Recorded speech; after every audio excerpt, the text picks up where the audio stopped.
A poor little girl helps a millionaire fix a flat tire on the road. She says, "I learned it from my mom." But when he sees the necklace she's wearing, he's stunned. Darren Cole adjusted the rearview mirror and checked the GPS for the third time. 3.5 hours on the road, and there were still 50 minutes left until he reached home. The air conditioning struggled against the late afternoon heat, while the figures from his last meeting echoed in his head like a mantra. 12% growth, tight margins, the need for restructuring. A successful executive. It was the title he carried with pride. Chief Executive Officer at one of the largest corporations in the country. An apartment in the best neighborhood. A German car. A bank account that would make anyone dream. Everything he'd aspired to when he was younger. But for months, he'd felt a constant emptiness, as if he were just a cog in a machine, performing functions without any real purpose. Emotionally drained.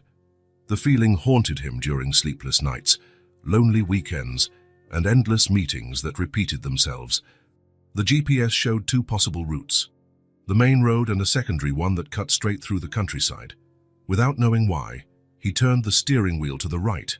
An impulse, a need to break from the predictable. The secondary road stretched out before him, narrow and winding. On one side, fields rolling to the horizon. On the other, low hills covered in dense vegetation. No signs, nothing but asphalt and scenery. Darren instinctively slowed down. It was as though he had entered another world. No cars, no houses, no visible life. Just the road cutting through the silence. He was beginning to question his decision when he felt the car vibrate. A strange noise came from below on the right side. The steering wheel started pulling to one side. Damn it! He pulled over onto the shoulder. A flat tire. In the middle of nowhere. Darren looked around. Literally nothing. Empty fields in every direction. Not a house, not a power pole. No sign of civilization. He grabbed his phone. 0 bars. Completely no signal. Seriously? He got out of the car and walked a few yards down the road, holding his phone up. He tried different positions, different angles. Nothing. It was like he was in an electronic black hole. He went back to the car and popped the trunk. The jack and the spare were there, covered by a thin layer of dust. When was the last time he'd changed a tire? He couldn't remember. In recent years, he always had insurance, tow trucks, roadside assistance. He placed the jack on the ground and tried to position it under the car. The tool seemed not to fit properly. Darren forced it, adjusted it, tried different points. The sun was beating down hard, making him take off his jacket. 15 minutes of frustrating attempts. His shirt was sticking to his back, stained with sweat. Where the hell was everyone? Was this road abandoned?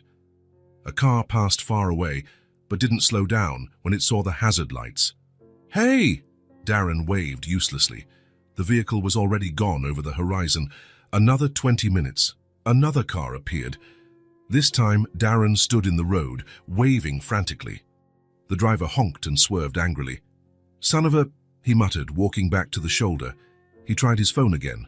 0. Absolutely nothing. It was as if he were in a dead zone, forgotten by the world. 40 minutes after the tire went flat, just as he was about to give up and start walking for help, he heard a voice. "Need some help?" Darren turned, surprised. A small girl was there, standing a few feet from the car. She couldn't have been more than 7 years old.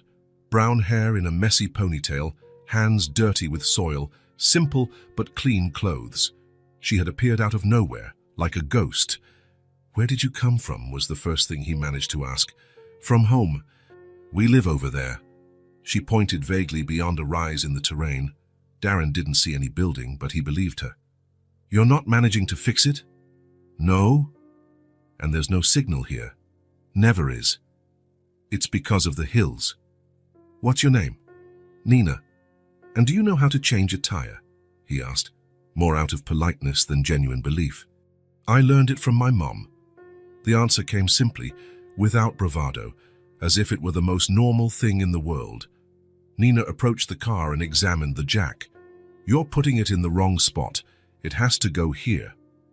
To his surprise, she repositioned the tool with confident, precise movements. Darren watched, incredulous. A 7-year-old child solving a problem that he, with all his education and professional success, couldn't handle. "What's your name, Mr. Fancy Car?" Nina asked as she began loosening the lug nuts. "Darren." "I'm Nina. Were you traveling somewhere?" Returning home." The answer sounded strange even to him. Home. The empty apartment. Nina worked with focus, her small figure leaning over the wheel. Darren held parts when she asked, tightened lug nuts when she indicated. It was humiliating and, at the same time, liberating. He didn't need to lead, just help. "Your mum taught you really well. She teaches me a bunch of stuff. Says you have to know how to do things on your own." "Is she a mechanic?" "No," Nina smiled. "She works at a store, but she knows how to do everything she needs." A woman who knew a bit of everything. Darren tried to recall the last time he had learned something practical, something hands-on. Everything in his life was abstract. Numbers, strategies, meetings. "Do you have any siblings?" "No, it's just me and my mom." "And your dad?" The question slipped out before he thought. Nina didn't seem bothered. "I don't have one. My mom says it's better that way."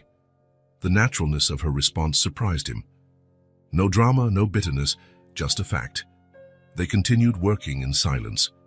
Darren watched the child's skill, her early independence. When had he lost the ability to do simple things? "Done." Nina stood up, wiping her hands on her now stained shirt. "The tires changed." "Thank you. Really. You saved me." Darren reached for his wallet. "Let me give you something. 20, 50? "No need." She shook her head firmly. "We help because we should help." Nina turned to go. That's when it happened. She took a hurried step, stepped into a small hole in the shoulder and lost her balance. She tried to hold on but fell to her knees on the asphalt. "Are you hurt?" Darren rushed to help her up. "I'm okay." Nina stood quickly, but something had fallen from her shirt. A necklace, golden. Shining on the grey asphalt, Darren felt the world stop. His heart pounded, blood turning cold in his veins. It was impossible. It couldn't be. The necklace was identical to the one he had given Marla 9 years ago. Exactly identical. The same delicate design, the same thin chain, the same golden heart as a pendant. "My necklace!" Nina quickly bent to pick it up, but Darren was faster. He held the object in trembling fingers, slowly turned it over, his heart pounding erratically. On the back of the heart was still the engraving he had done at an expensive jeweler in the city, D+M forever. Darren felt like he'd been punched in the stomach. His legs shook slightly. His mouth went dry. "It's mine." Nina held out her small hand. "Please, I need to give it back to my mom." Is it yours?" he managed to ask, his voice hoarser than usual. "It's my mom's. She lets me wear it sometimes when I go play." "Has your mom had this necklace for a long time?" "Forever." Nina waved her hand impatiently. "Can I have it back?" Darren returned the necklace but couldn't look away. It couldn't be a coincidence. There couldn't be two identical necklaces with the same custom inscription. "What's your mom's name?" "Mom," Nina answered as if it were obvious. "But what's her real name?" Nina looked at him curiously. "Why do you want to know?" "It's just, the necklace is pretty. It looks old. My mom's had it forever." Nina tucked the necklace carefully inside her shirt. "Since before I was born." The world spun around Darren. Marla. It had to be Marla. But how? Why? What was she doing out here, in the middle of nowhere, with a 7-year-old daughter? "Well, I gotta go," Nina said, already moving away. "Bye, Mr. Darren, wait," Darren almost shouted but held back. "Thank you for your help. You saved me." "You're welcome." Nina smiled and walked toward the rise in the terrain, disappearing quickly. Darren stood on the shoulder, watching her go. The tire was changed, the tools put away, the car ready to continue the trip. But something fundamental had changed. He got in the car mechanically, started the engine. His hands still trembled slightly on the wheel. 8 years.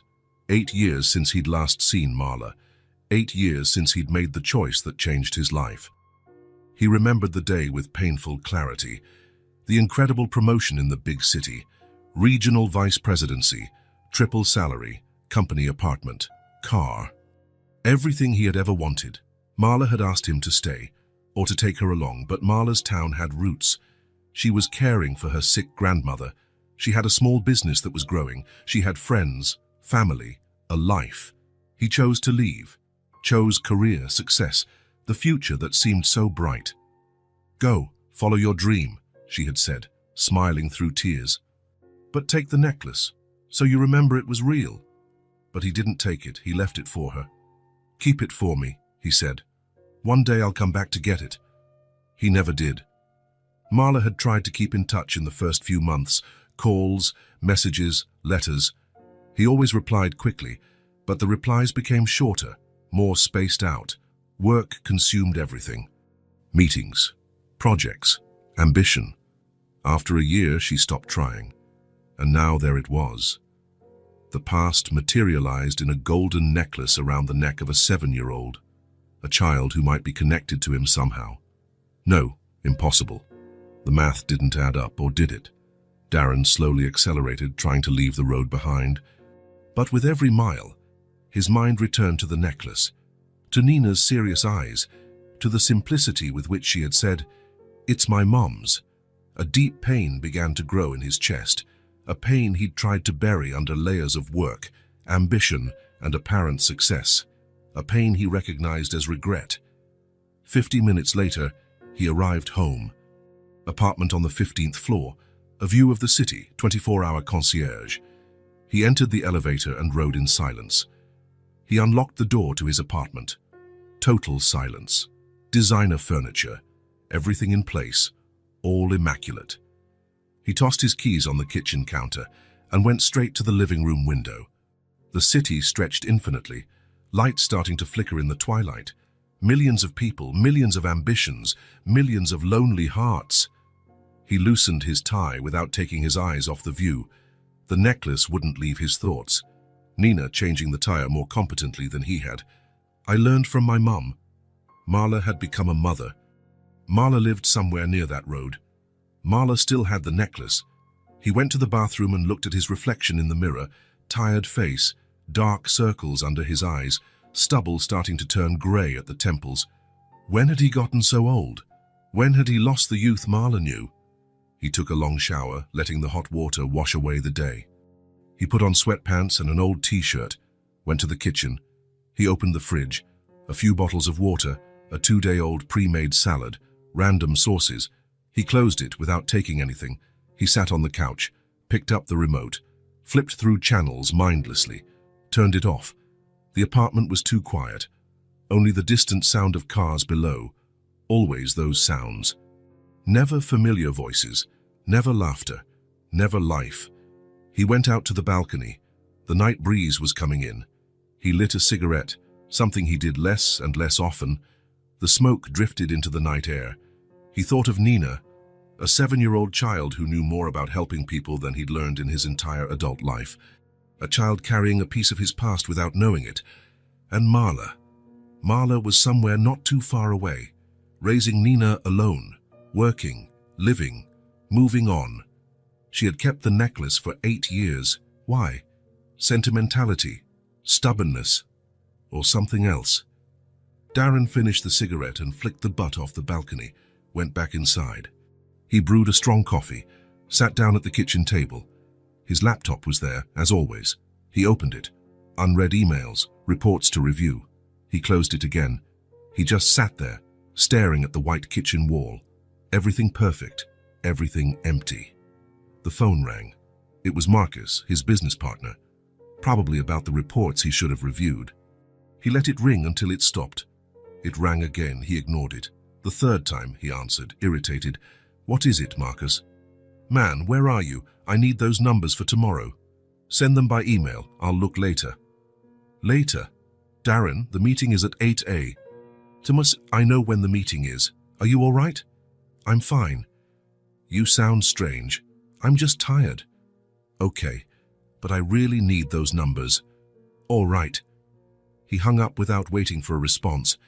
He returned to the couch, lay down, staring at the ceiling. The air conditioning kept the temperature perfect. The ambient sound blocked any external noise, absolute comfort. But all he could think of was Nina's voice. "I learned from my mom," and the shine of the golden necklace on the asphalt. A 7-year-old had learned more about life in a few years than he had in his entire meteoric career. And Marla, the woman he had loved and left behind, was raising that child, teaching values he had forgotten existed. He closed his eyes. He saw the necklace again, heard Nina's voice again, felt the apartment's emptiness around him once more. A tear escaped, then another. For the first time in 8 years, he allowed himself to feel the pain of what he'd left behind, to feel the emptiness of what he had achieved, to feel the possibility that maybe, just maybe, he had made the wrong decision. He got up and went to the window again. Down below, the city was still pulsating. Life, movement, infinite possibilities. But all he could think about was a deserted road, a helpful child, and a necklace that should have been forgotten. Something had started to hurt inside him again, and this time he couldn't ignore it. The phone rang again. He let it ring. Then again. And again. Darren sank back onto the couch, ignoring everything. The apartment, emails, calls, the success he had built. For the first time in years, he knew exactly what was missing. And he didn't know if he had the courage to go after it. For 3 consecutive nights, Darren stayed awake thinking about the golden necklace. Nina solemnly changing the tire. "I learned from my mum." The phrase echoed endlessly in his mind. On the 4th night, he made a decision. He sat in front of the computer and typed, "Private investigators, absolute discretion." Several results popped up. He chose one that looked professional. Quiet work, no unnecessary questions. In the office, a grey-haired man with tired eyes. Darren felt strange hiring someone to find a person after so long. "What exactly do you need to know?" The investigator adjusted his glasses. "A woman, Marla Santos, about 35 years old, lives in a small town, maybe near country roads. She has a 7-year-old daughter, Nina." Darren hesitated before continuing. "Additional information. The town probably has poor cell service, rural men with hills. The woman works not sure where. The child helps strangers on the road." The investigator took notes meticulously. "Previous relationship with this woman? We were 8 years ago." Darren felt his throat tighten. "I see. How long do you need for the results?" "A maximum of 1 week." Darren left a substantial advance payment and left. In the car, with sweaty hands, he questioned himself. What was he doing? Why invade Marla's life after so long in silence? But the necklace. That cursed necklace. The following days were torture. Important meetings seemed irrelevant. Complex spreadsheets no longer held his attention. Each time the phone rang, his heart raced. On the 6th day, the call came. "Mr. Darren, we found information on Marla Santos." "Tell me." "She lives in Green Hills, works in a local store. She has a 7-year-old daughter, Nina. They live modestly, small house on Flower Street. The child attends the local school." Darren frantically took notes. "Green Hills, are you absolutely sure? Information confirmed from multiple sources. Need more details?" "No, thank you." He hung up, hands shaking. Green Hills. Why did that name send a chill down his spine? He quickly typed in Google Maps. Green Hills location. The map loaded. A red pin appeared. Darren froze. It couldn't be real. He clicked for more info, checked coordinates, read descriptions. His vision blurred. Green Hills.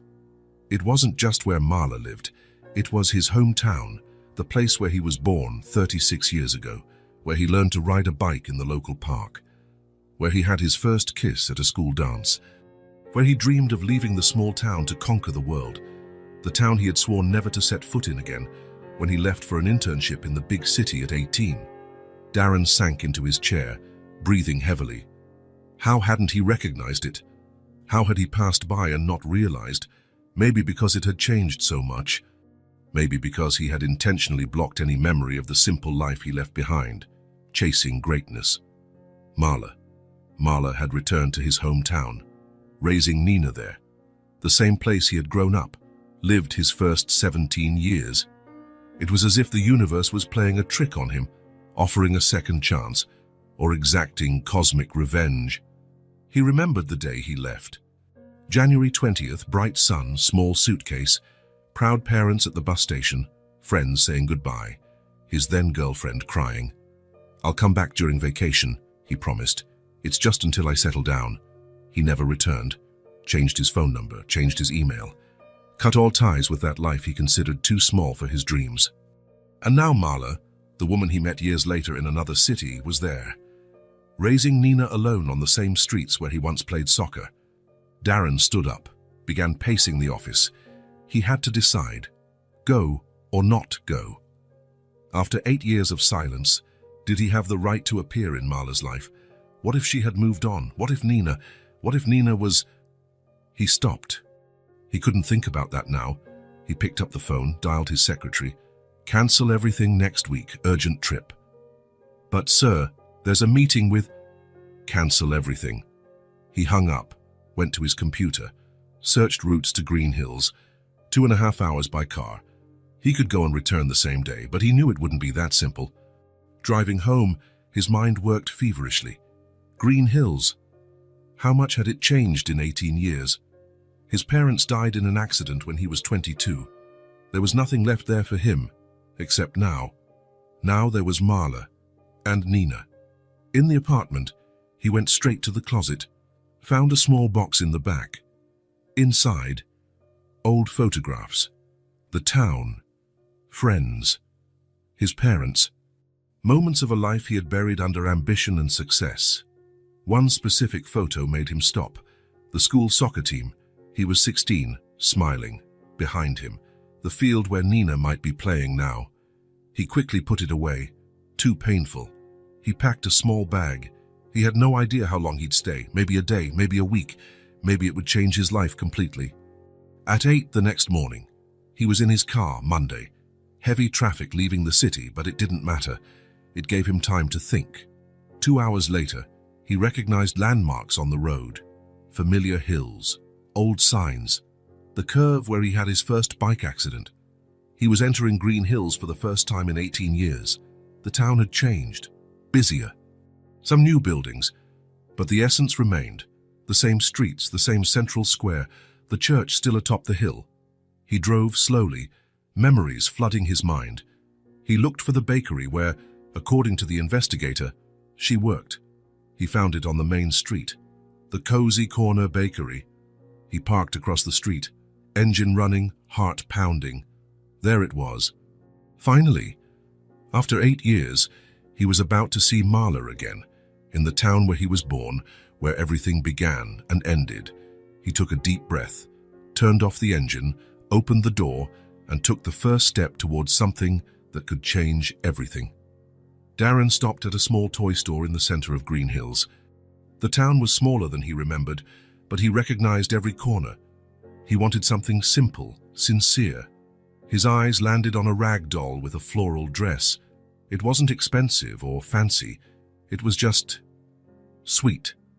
"It's for a 7-year-old girl," he told the middle-aged clerk, who looked at him curiously. "Oh, yes. We have some more modern ones with lights and sounds." "No?" He held on to the rag doll. "This one's perfect. Flower Street, number 143. The GPS guided him to a quiet road, a small house, simple paint, a tiny front yard, a makeshift swing hanging from a tree. Darren parked, took a deep breath. His hands trembled around the gift wrapped in blue paper. He climbed the 3 steps to the door, rang the doorbell, footsteps inside. The door opened. Marla. Time froze. She looked more mature, her hair slightly shorter, a few fine lines around her eyes. But it was definitely her. Her face went through a rapid sequence of emotions. Total surprise, then pain, then something like resolve, mixed with resignation. And finally, just memory. "Darren." It wasn't a question. "Hi, Marla." His voice came out rougher than he intended. Nina appeared behind her, curious. "Mom, who is it?" "It's the man I helped with the tire." Nina smiled. "You came back." Darren knelt, getting to her level. "Hi, Nina. I brought something for you." He held out the gift. Nina's eyes lit up. "For me? Really?" Really? She tore the paper with childish enthusiasm. Out came the rag doll. A doll! She hugged the toy against her chest. She can sleep with me. Marla watched it all in silence, her expression indescribable. Thank you, sir. She's beautiful. Nina twirled with the doll in her arms. Mom, can he come in, just for a little while? Marla hesitated. Darren saw the conflict in her eyes. Finally, she gave a small nod. Come in. The house was small but cozy. Simple furniture, photos on the wall, the smell of coffee and flowers. Darren followed Marla to the living room. Nina stayed on the couch, introducing the new doll to her other toys. Sit. Marla gestured to an armchair. He sat. She settled on the couch, keeping her distance. How did you find me? She asked directly, no small talk. An investigator. Darren looked at his hands. The necklace, I recognized it. The necklace. She instinctively touched her neck, though she wasn't wearing it now. So that's why... Mom, Nina interrupted. Can he come back another day? I want him to see my doll play with the others. We'll see, honey. Marla kept her gaze on Darren. Come on, Mom. We hardly get any visitors. Only Mrs. Rose from the bakery stops by sometimes. The innocent remark hung heavy in the air. Hardly any visitors in a house that should have hosted friends, family, a social life. Darren felt something tighten in his chest. Marla took a deep breath. Nina, go play in your room for a bit. I need to talk to the gentleman. Okay, but don't send him away too soon. Nina ran off with her doll. The silence in the room was heavy. First, I want you to really look around, Marla finally said. Darren obeyed. That's when he realized the street seen through the window, the angle of the light, the smell in the air. My God, he whispered. Yes. Her voice was controlled. It's here. Exactly here. In your childhood neighborhood. 3 houses away from where you used to live. Marla interlaced her fingers. This used to be Mrs. Martinez's place. Remember her? Darren felt the world spin. Mrs. Martinez. She died 5 years ago. Her daughter sold the house. I bought it. Marla looked him in the eye. Ironic, right? You ran away from here because it was too small for you, and I found refuge right where you grew up. He stayed silent, just absorbing. You didn't just leave me, Darren. She stood, walking to the window. You left this place. All of it. As if everything were too small for your new life. Darren could only listen. Every word hurt because it was true. You know what hurts the most, Marla continued, looking outside. Not that you left, but that you erased everything, changed your number, changed your email. As if you needed to forget us completely to become who you wanted to be. I was 23, he said softly, and I was 25. I also had dreams. I also wanted to grow. Marla turned. But I didn't need to destroy everything in the process. Does Nina have anyone to play with? Darren asked, and unintentionally changing the subject. At school, but here, it's just the 2 of us. Marla sat back down. She doesn't complain, kids adapt. How do you explain about her father? I tell her the truth, that her dad made a different choice, that he's living his life somewhere else. Marla paused. That it wasn't about her, it was about his dreams. The word dreams weighed between them. Darren thought of his empty apartment waiting for him, of weekends spent alone, of vacations in paradise spots, always alone. What about you? He asked. Your dreams. My dreams changed. Now they're about raising a child who knows how to help others, who knows we belong to each other, who doesn't need to run away from where she's happy. Each word felt like a subtle stab. Darren didn't try to defend himself. He just absorbed it. I need to go, he finally said. Nina appeared at that moment. Bye, mister. Thanks again. She ran over and hugged his legs. When you come back, we can play with my doll. Darren glanced at Marla, who looked away. We'll see, Nina. Do you live far? A bit. Alone? The question was innocent, but it pierced him like a spear. Alone. It's sad to live alone, Nina said simply. At the door, Marla walked him out. Thank you, Darren said, for letting me in. She just nodded. Marla. No, not today. He nodded, understanding. He left feeling strange. In the car, he looked back at the house.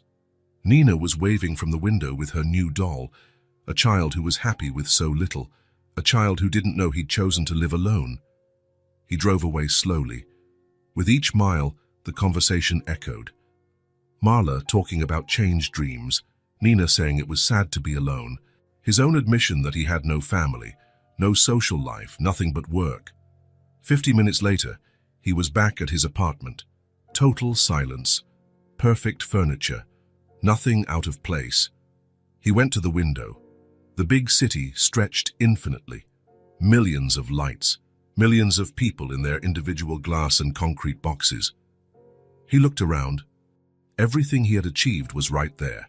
The luxury apartment, the privileged view, the designer furniture, the home theater he watched alone, the gourmet kitchen where he barely cooked, the huge bedroom with a king-size bed for just one person. Then the realization came with brutal clarity. Nina was right. It was sad living alone. Not just romantically sad, but fundamentally wrong. Human beings weren't made to live isolated in towers of glass, proud of their solitude. He sat on the imported leather sofa and, for the first time in 8 years, allowed himself to feel the true weight of his choices. It wasn't just about Marla. It was about the idea of belonging somewhere, having a community, knowing your neighbors, sharing coffee, having someone who'd notice if you didn't come home at night. He had gotten exactly what he wanted, and he was completely alone. Nina, sleeping with her new doll in a house filled with love, even if small.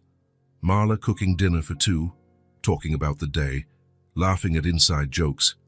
A simple life, but complete. And here he was, surrounded by luxury, surrounded by nothing. The phone rang. Marcus about work. Darren looked at the device and realized he had no contacts that weren't work-related, no friend to have dinner with, no family to visit, no Nina to give a simple doll to. He let it ring until it stopped. For the first time, he understood that he'd built a gilded prison, and maybe he was finally ready to question whether it was worth it. Back in the apartment, Darren closed the door and stood in the entrance hall. 200 square feet just for the hall. Imported Italian marble floor, a full-length mirror with a gold frame, a designer console that cost more than Marla's monthly salary. He walked into the living room. 400 square feet of open space, genuine Italian leather sofas arranged at the perfect angle, a glass coffee table with a brushed steel base, a home theater with a 75-inch screen, and surround sound the salesman promised was like being at the movies. When was the last time he watched anything? He continued into the gourmet kitchen, imported Egyptian granite, stainless steel appliances, all built in, an Italian steam oven, a German induction cooktop, a side-by-side fridge with a digital display. He opened it, a few bottles of mineral water, an expired yogurt, soy sauce from last week. He shut it quickly. The silence was absolute, no smell of food. When was the last time he actually cooked? He couldn't remember. He always ordered delivery, always Japanese or Thai, always eating alone at a dining table for 10. He went to the dining area, a massive oak table imported from Portugal. 10 upholstered chairs that had never been filled at the same time. In fact, rarely more than one was used. Him at the head of the table, laptop open, eating without noticing what he was eating. No laughter. The apartment had never heard genuine laughter. Maybe a forced chuckle during phone meetings. Maybe a sound of approval when he closed a contract. But real, spontaneous shared laughter. He couldn't recall any. He walked to the master bedroom. A king-size bed with a leather-upholstered headboard. When was the last time he slept beside someone?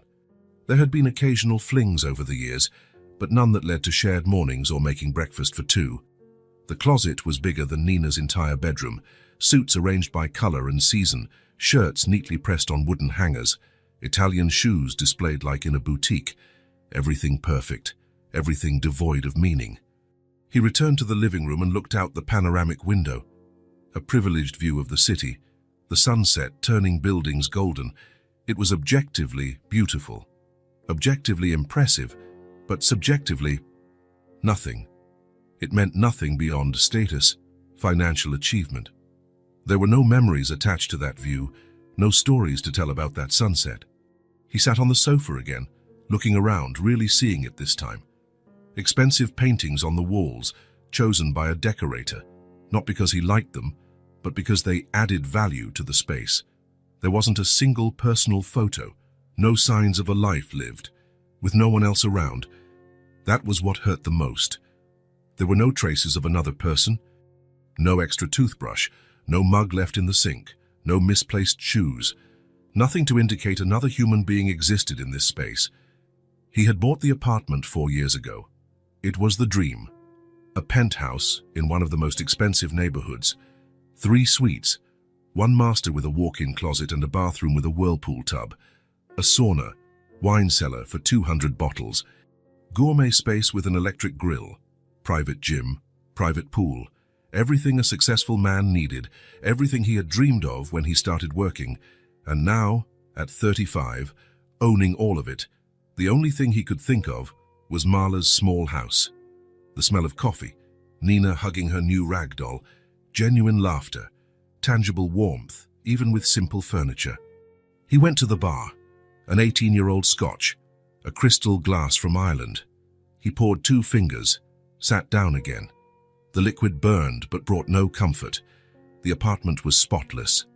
The cleaning lady came twice a week and didn't have much to do, just dust objects that never moved, vacuum carpets that never saw footprints besides his. Organizer kitchen practically used for display. He looked at the clock, 7 in the evening. In other homes, it was family dinner time, talking about the day, little arguments and quick makeups, weekend plans, life happening in real time.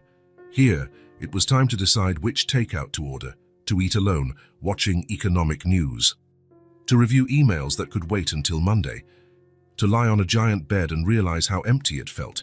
He had climbed, financially, professionally, socially.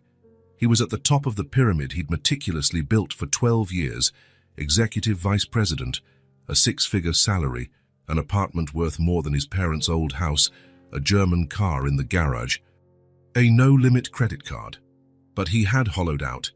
There was nothing left but material achievements, no stories to tell that weren't about closed deals, no people to share his success with, aside from work colleagues, no one who truly cared whether he came home or not. The doorbell rang, delivery, Thai food this time. He paid generously, as always. Spread the food on the dining table, pulled out a chair, opened his laptop. He ate mechanically while answering emails. He didn't notice the taste of the food. He didn't know if it was good or bad. He was just fulfilling a biological need. When he finished, he stored the leftovers, cleaned the table. Everything went back in place, as if nothing had happened. He went to the bedroom, changed clothes, brushed his teeth looking in the mirror. The face of a successful man, professional beard, trims twice a week, expensive skincare products promising youth, everything well-maintained, everything perfect. He lay in bed and stared at the ceiling, absolute silence. Not even someone else's snoring, not another person's breathing, not even footsteps in another room. He picked up his phone, scrolled through the contacts. Who could he call just to talk? Marcus was a business partner. They always talked shop. A few client contacts, former colleagues who only showed up when they needed something. Some numbers with no names he didn't remember. There wasn't a single number he could dial just to hear a friendly voice, to vent, to share thoughts. Simply not be alone. He turned the phone off and went back to staring at the ceiling. He had gotten exactly what he wanted. And he was completely empty. The perfect apartment, the perfect life, the perfect void. Maybe Nina was right. Maybe living alone was truly sad. Not just practically, but fundamentally wrong. Humans weren't built to exist in glass towers, celebrating solitary achievements, sleeping in beds made for 2 but used by 1. He closed his eyes, trying to sleep, but all he could see was Marla's small house, Nina's spontaneous hug, the smell of home, the feeling of belonging. And he realized he couldn't recall the last time he felt at home. Monday, 6:30 a.m. Darren pulled into the company parking garage, same time as always, same reserved spot for directors, the same mechanical movement to turn off the car alarm, The corporate building rose before him, 23 floors of glass and steel, a perfect reflection of the morning sky. Impressive as always, a symbol of power, of achievement, of everything he had fought for.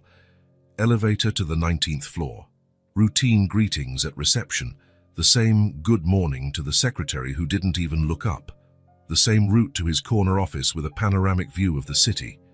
He sat in the ergonomic German chair, booted up the top-of-the-line computer. 3 monitors lit up simultaneously, loaded with spreadsheets, emails, presentations. First email. Darren, we need to review the third quarter numbers. 18% growth, a record. He opened the spreadsheet. The numbers were truly impressive. Revenue up, margins increasing. Optimistic projections. Exactly the kind of results the board wanted. Yet inside, he felt nothing. No excitement like before. No thrill of accomplishment. The numbers were just numbers. Colorful abstractions on a screen. Second email. Meeting at 9 a.m. Client XYZ confirmed contract expansion. He checked the details. A contract worth $2 million over the next 12 months. A substantial commission for him. Another success for his resume. He closed the email. His eyes drifted to the window. And there she was, Nina. Not physically, but in his memory. Smiling as she received the rag doll, eyes shining with genuine joy over something simple. Marcus walked in without knocking, as always. Did you see the numbers? Massive growth. I did.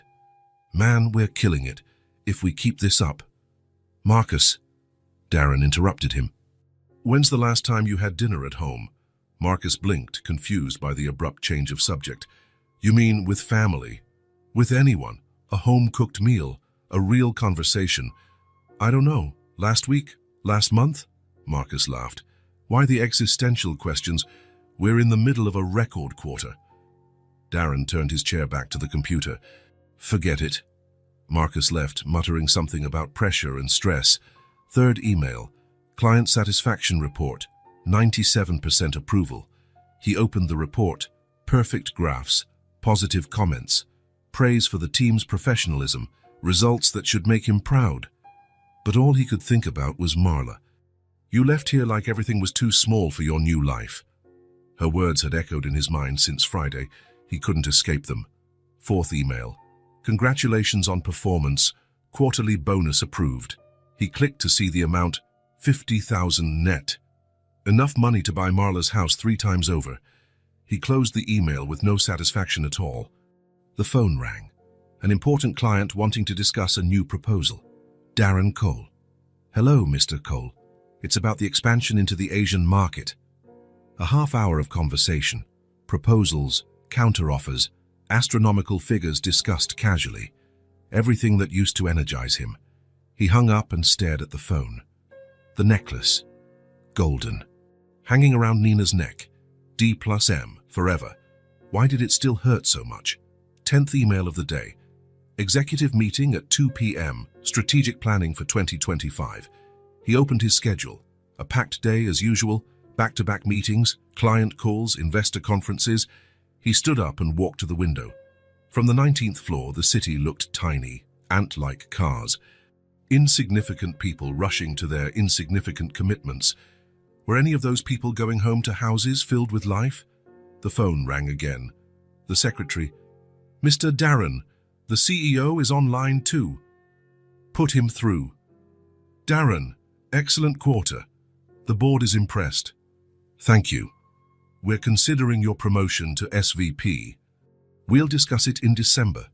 Senior Vice President. More money. More responsibility. More emptiness. I'm honored.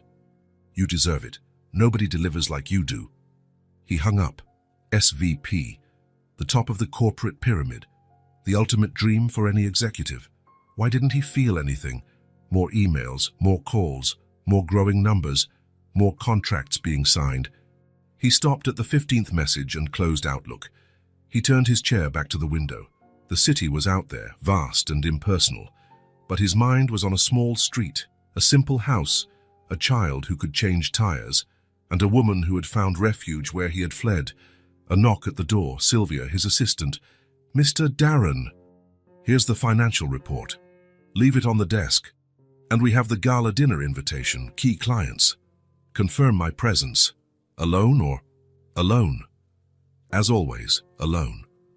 What would it be like to have a companion? When was the last time he took someone meaningful to an event? Sylvia left. The office was silent again. He opened the report. More impressive numbers. More growth, more success. Yet nothing stirred within him. It was like watching someone else's life, observing achievements that brought no satisfaction, collecting empty trophies on an already full shelf. His phone buzzed. A text from Marcus. "Did you see the new client proposal? $3 million a year." He didn't reply. He stood and walked to the window again, pressed his palm against the cold glass. Down below, someone was crossing the street in a hurry, maybe heading home, maybe someone was waiting for them, maybe they had stories beyond numbers and contracts. He went back to the desk, opened Google Maps, typed in Green Hills. 2 hours away. 2 hours until what? Until the place he'd run from. Until Marla's house. Until answers to questions he didn't know how to ask. But he knew one thing, nothing made sense here anymore. The numbers impressed everyone, except him. The contracts kept growing, but they didn't fill the void. Marcus came back in. "Darren, are you joining us for dinner at Luigi's? Everyone's going." "Not today." "Dude, we're celebrating. Best quarter ever." "Marcus." Darren looked him straight in the eye. "Are you happy?" "What? Happy? For real? Not professionally? Happy?" Marcus hesitated. "What's with this talk?" "Forget it." Marcus left, shaking his head. Darren looked at the screen. More emails pouring in, more demands, more of the same that meant nothing anymore. He closed all programs. He picked up a pen, company letterhead paper, started writing. Not a presentation, not a report, not an email, a resignation letter. He paused at the second line. Was this really what he wanted? He looked around, the luxurious office, achievements on the wall, symbols of power, the privileged view. He thought of the small house, the smell of coffee, the ragdoll in Nina's arms, Nina asking if it was sad to live alone. He kept writing. It wasn't about running from work. It was about running towards something that made sense. The child, the necklace, the town, Marla, everything called him, everything pulled at him. And he decided he would return, but this time to stay. Monday, 6:30 a.m. Darren pulled into the company parking garage. Same time as always. Same reserved spot. Same routine to turn off the car alarm. The corporate building rose before him, 23 floors of glass and steel, reflecting the morning sky. Impressive, as always. A symbol of power, of accomplishment, of everything he'd fought to achieve. Elevator to the 19th floor. Polite greetings at reception. The same good morning to the secretary who didn't look up. The same path to his corner office with that panoramic view of the city.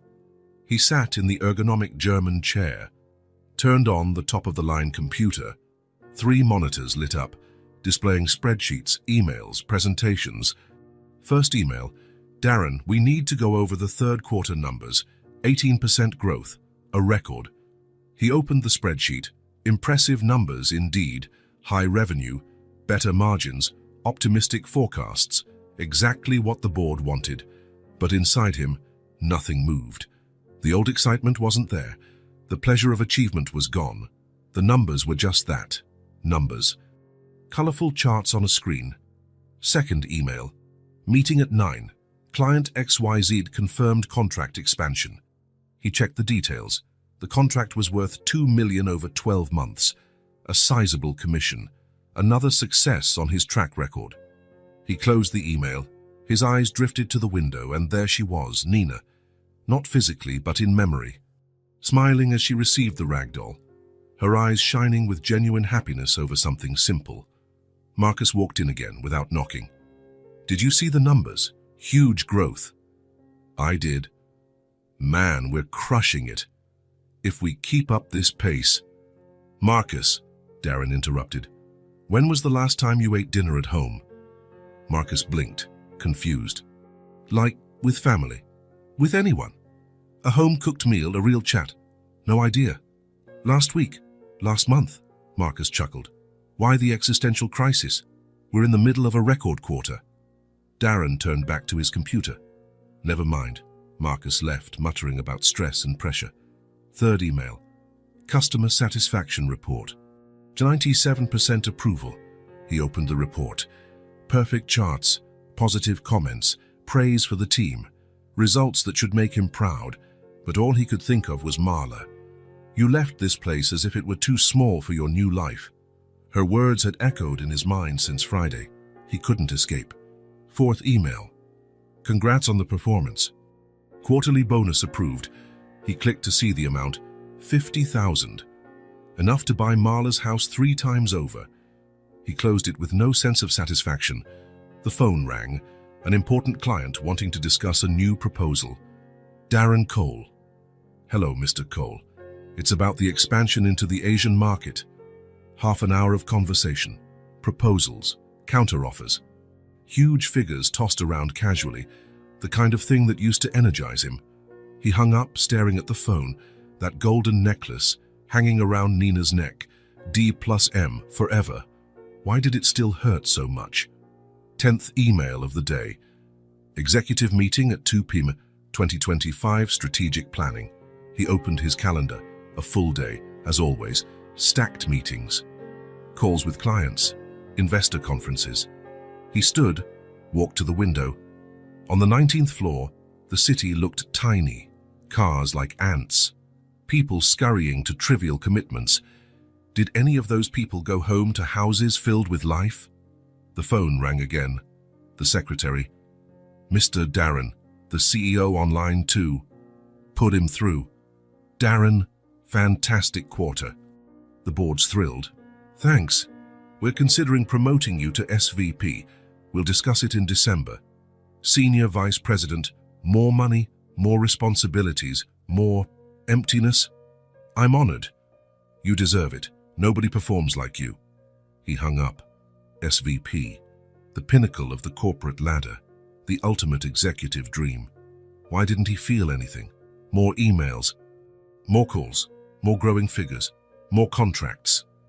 He stopped at the 15th message and closed Outlook. He spun the chair back toward the window. The city was vast and impersonal, but his mind was in a small street, in a simple house, with a child who could fix tires and a woman who found refuge where he had fled. 3 knocks on the door. Sylvia, his assistant. Mr. Darren, here's the financial report. Just leave it on the desk. And here's the invitation for the gala dinner. Key clients. Confirm my attendance. Alone or alone? Always alone. What would it feel like to not be? Sylvia left. Silence returned to the office. He opened the report. More impressive numbers, more growth, more success. Nothing stirred inside. It was like watching someone else's life, observing achievements that brought no joy, collecting empty trophies on an already full shelf. His phone buzzed. A text from Marcus. Did you see the new client offer? $3 a year. He didn't reply. He got up and walked to the window again, pressed his hand against the cold glass. Far below, someone hurried across the street. Maybe going home. Maybe they had someone waiting. Maybe they had stories beyond numbers and contracts. He went back to his desk, opened Google Maps, typed Green Hills, 2 hours away. 2 hours to what? The place he'd fled? Marla's house? Answers to unasked questions? He only knew one thing: none of this made sense anymore. The numbers impressed everyone but him. Contracts grew. They didn't fill the emptiness. Marcus came back. Darren, are you coming to dinner at Luigi's? Everyone's going. Not today. Man, it's a celebration. Best quarter in history. Marcus. Darren looked him in the eye. Are you happy? What? Happy, truly. Not professionally. Happy. Marcus hesitated. What's this all about? Forget it. Marcus left, shaking his head. Darren stared at the screen. More emails incoming, more demands, more of the same that meant nothing to him now. He closed everything, picked up a pen, company letterhead, began writing. Not a presentation, not a report, not an email, a letter of resignation. He paused at the second line. Was this really what he wanted? He looked around. The plush office, the accolades on the walls, the symbols of power, the spectacular view. He thought of the small house, the smell of coffee, the rag doll, Nina asking if it was sad to live alone. He kept writing. It wasn't about running away from work, it was about running toward what mattered. The little girl, the necklace, the town, Marla. They all called to him, drew him in. He decided he was going back, but this time he would stay. Saturday morning, Darren parked on Flower Street with a bag of art supplies. He'd spent the entire week thinking about this moment, planning how it might go, imagining whether Marla would let him stay. He knocked softly. Nina opened the door before he could ring a second time. "You came back?" Her eyes sparkled. "Mum, it's the paint guy." Marla appeared, surprised. "Darren, I brought..."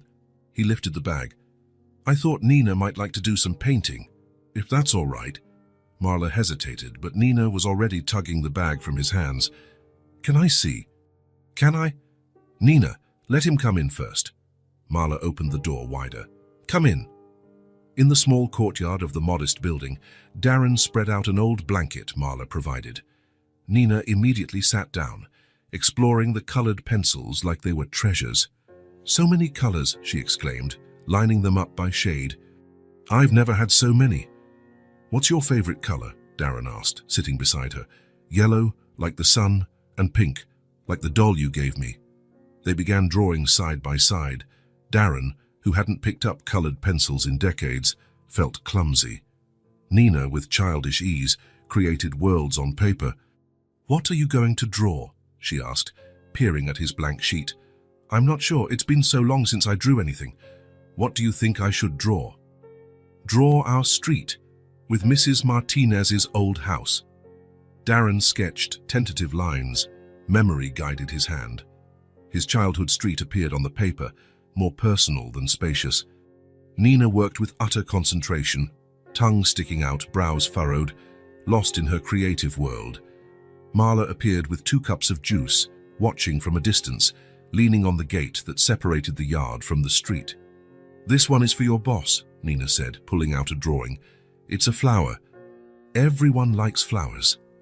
"I don't have a boss anymore, Nina." She looked confused. "Everybody has a boss. Not me anymore." "Why?" "How do you explain to a 7-year-old about resigning from a career, about choosing to start over?" "I decided I want to do other things." "What kind of things?" "I'm figuring it out." Nina accepted the answer simply, as children do. "Look at mine." She showed her drawing proudly. Darren felt a tightness in his chest. It was a family, 3 stick figures, clearly different, a small one in the middle, a medium one on the left, and a tall one on the right. Above their heads, in a child's handwriting, "Mom, Nina, Darren." "That's us?" he asked gently. "Yes. We're a family now, right?" Marla, who couldn't hear the conversation from where she stood, saw his expression change. She walked closer. "What's going on?" Darren held up the drawing. Marla fell silent for a long moment. "Nina, sweetheart, why don't you go get some more paper from inside?" "Okay." The girl ran off to fetch it. "She doesn't understand," Darren began. "She understands more than she lets on." "I'm sorry, I didn't ask her to..." "Don't apologize. This is how a child processes things." Nina returned with more sheets. "Now let's draw your house, Darren." "My house?" "Yes, where you live." Darren took a new sheet. How to draw an empty apartment, how to depict loneliness. He drew a tall box with many windows. Cold geometry. Straight lines. "It's so square," Nina observed. "Where are the flowers? Where are the people?" "There aren't any. Everybody has flowers. Let me help." Before he could protest, Nina grabbed a green pencil and began adding life to his drawing. Flowers in the window boxes. A bright sun in the sky, heart-shaped clouds. All done. Now it's better. And it was. The apartment looked less lonely with her childish additions. They drew for 2 hours. Nina proudly showed her work to Marla, who praised it and taped some on a makeshift fridge gallery. "I'm hungry," Nina announced eventually. "How about we go eat together?" Darren suggested, glancing at Marla. "There's a simple diner on the corner," she considered. "Nina likes their tomato soup." In the small local diner, Nina sat between them. She chatted happily about her drawings, school, her new doll. "Tomorrow's Father's Day at school," she commented casually while eating her soup. Marla swallowed hard. "It is?" Darren asked. "Yep. Everyone's going with their dad, except me. I'm going with Mom." Silence fell over the table. "Hao could come with me," Nina said, looking at Darren. "If you want." "Nina," Marla began. "It's just one day, Mom. It wouldn't be forever." Darren looked at Marla, seeking approval or rejection. "We'll see," she answered softly. They returned home after lunch. Nina ran ahead, eager to show more drawings. Marla and Darren walked side by side in comfortable silence. "You brightened her day," Marla finally said. "She brightened mine," he replied without hesitation. It was true. It had been months since a single day held real meaning beyond work and obligations. "It's risky," Marla added quietly. "What?" "Getting too attached. She gets attached too quickly. I get attached. And if it's not risky, if it's just..." "Right?" Marla didn't reply immediately. Later in the afternoon, while Nina colored inside, Darren and Marla sat on the small porch. The sun was starting to set, painting the sky with orange and pink hues. "We need to talk," Marla said. "I know. What do you really want, Darren?" He took a deep breath, organizing thoughts that had been forming for days. "Life passed me by," he began. "When I looked back, I'd built everything, but I was alone." Marla waited patiently. "For 12 years, I woke up every day thinking about the next rung, the next promotion, the next apartment, the next car, and I got it all, every goal I set. And it's empty, completely empty. There are no people, no laughter, no life." He paused. "No Nina drawing families. No you making coffee without sugar because you remember how I like it. You chose that life. I did, because I thought it was what I wanted. I didn't know it would be so lonely. So now I'm not sure what I want. I only know what I don't want. I don't want to wake up alone anymore. I don't want to schedule my meals around spreadsheets. I don't want to chase things that mean nothing." Marla looked at the sky changing colors. "You don't have to return to the past," she said calmly. "You just have to choose to stay in the present." "What do you mean?" "Stop running to the future. Stop trying to fix the past. Stop planning 10 steps ahead. Just be here. Now, with what is, and what is right now. Nina, me, an afternoon of drawings, a bowl of soup at the corner diner, a sunset on the porch. Is that enough? It's more than most people have."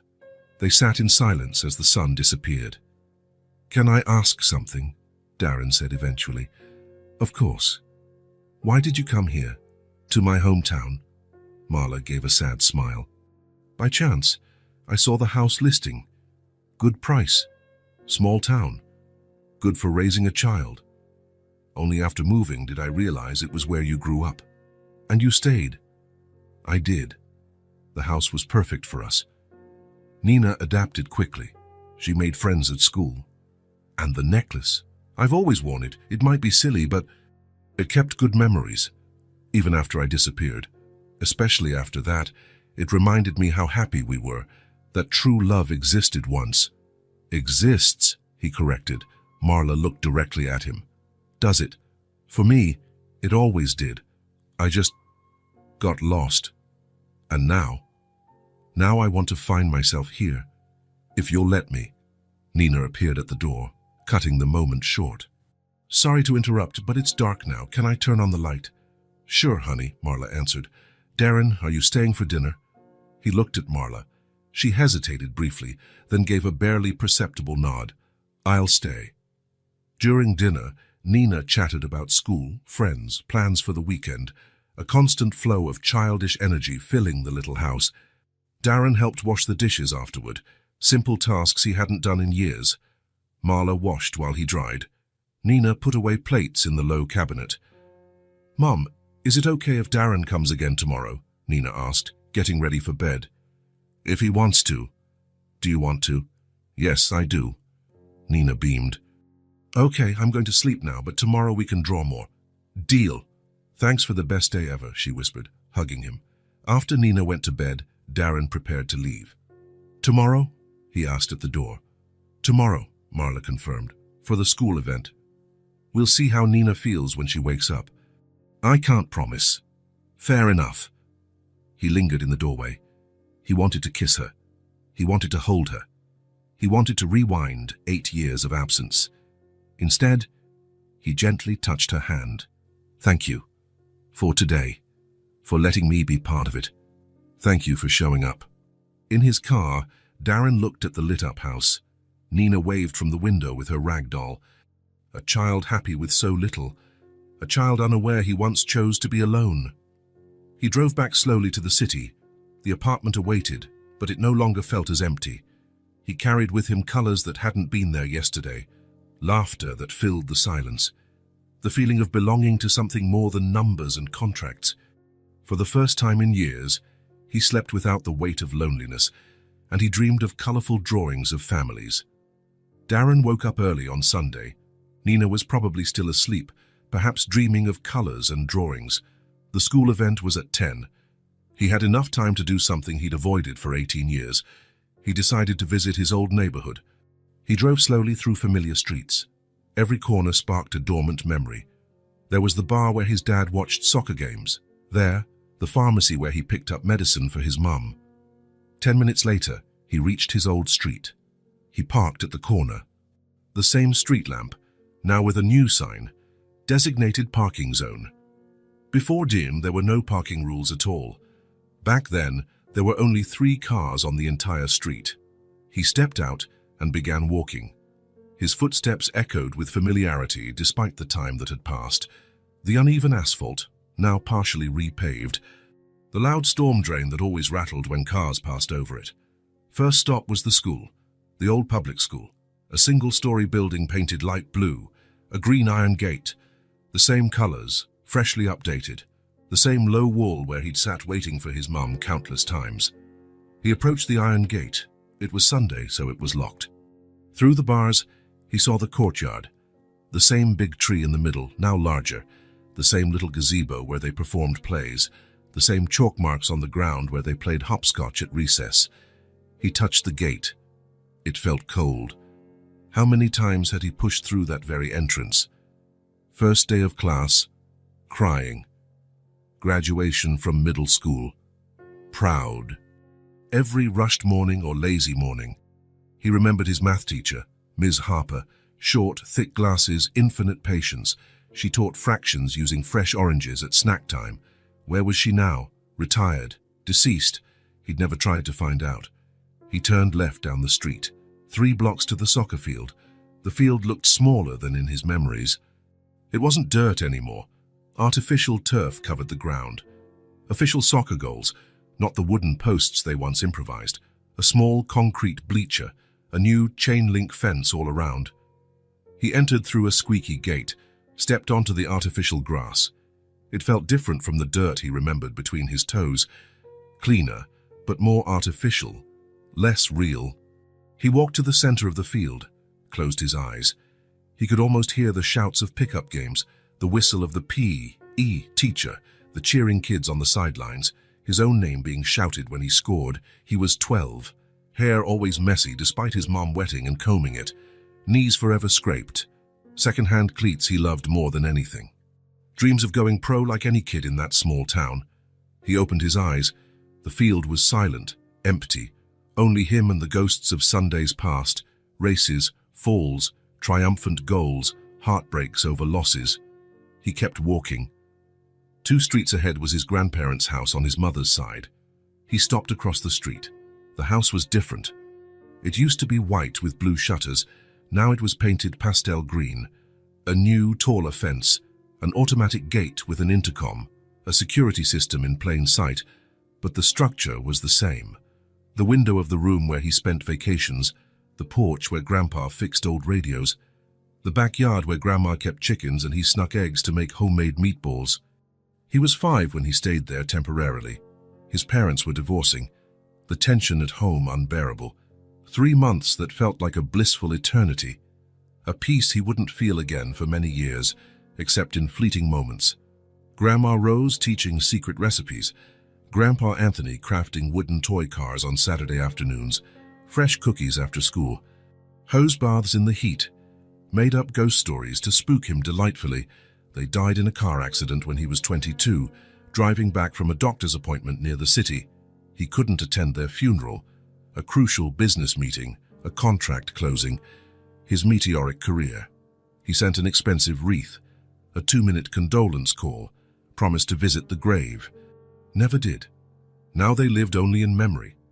And in that house owned by strangers who probably didn't know the floorboards hid decades of love. He resumed walking, heading to his own childhood home. He knew it was close before he saw it. The same gentle slope of the street. The same pothole the town never properly fixed. The same wall he climbed to escape Mr. John's dog when he was 8. There it was. Number 847. The house bought the year he was born, where he lived until he was 18, where he formed his identity, faced his first fears, nurtured his first dreams, now painted a light blue. It used to be yellow with white shutters. The window to his old room had been changed, bars on all the windows now. No visible alarm system, but the porch was exactly the same. There he learned to ride his bike, 2 weeks of trial and error. There he kissed Julia, the neighbor girl, at 13, sweaty and trembling. There he sat when his dog Rex died, crying more than he ever would again over any loss. He stopped at the gate, hands slightly sweaty. He couldn't bring himself to ring the bell. He had no explanation for the strangers living in his original space, people who slept in his old bedroom, ate where his family ate, watched TV where he watched cartoons, lived where he built the foundations of who he was. He stood there unmoving, not seized by romantic nostalgia, but by something deeper and more unsettling. Absolute clarity. For the first time, he fully understood what he had lost. Not just physical places, but deep connections, the essential feeling of belonging, of having roots in the ground that hold you up. He had cut every tie linking him to this place, abrupt phone changes, new email addresses, zero contact with neighbors of 2 decades, 18 years with not a single visit, as if he needed to annihilate the past completely to build his future. Now at 36, an esteemed executive with an enviable bank account, an apartment that could buy the entire street, but with no real home, no genuine sense of belonging, no place he could viscerally call mine. The light blue house in front of him was occupied by new residents creating their own memories. The green grandparents' house held strangers who would never hear about healing teas and century-old recipes. The school taught other children dreaming of the future. The soccer field saw new kids chasing glory. He was just a shadow at his own funeral. The tears began slowly, then came steadily, not from romantic longing for what was, nor simple regret for past choices, but from a devastating clarity about what he'd really done. He had run completely, not just moved away. He had fled emotionally and spiritually, severing every root because he thought roots were chains holding him back. And he was discovering, too late, that roots are the foundations that allow real growth. He cried there, in front of the blue house that used to be yellow. He cried for the grandparents he never visited after they died, for the funeral he missed for important commitments, for neighbors he forgot existed, for the child he used to be and tried to distance himself from. He cried for Nina, growing up without a father because he'd run from real commitments, for Marla, raising a child alone because he'd prioritized abstractions and numbers, for 8 wasted years, for vital connections he had deliberately cut, for a life built on the false premise that success meant emotional distance. He wiped his eyes on his sleeve, took a deep breath, looked at the house that watched him grow. The child he once was still existed there. Not physically, of course, but in every brick, every corner, every memory etched into the walls. The Christmases he anticipated with joy, the scoldings in the kitchen, the relief of coming home after a bad day. He didn't need to become that innocent child again, But he needed to honor that he had existed, that it was a fundamental part of who he was, that the values learned there, later abandoned, were exactly what he was searching for now. He checked his phone, 9:50. 10 minutes until Nina's school event. He turned and walked back to the car. His steps now had renewed purpose. He wasn't running away. He wasn't just visiting ghosts. He was walking toward the present, with full clarity about the lessons of the past. He finally understood what truly mattered, not denying origins, but building on them. Not fleeing commitments, but embracing them.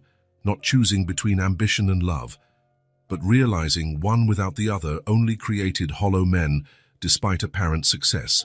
Nina would be waiting, perhaps nervous, perhaps excited, perhaps just happy she might have someone at Father's Day.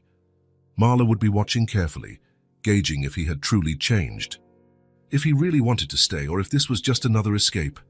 And now he knew, with no more doubts, no fear of commitment.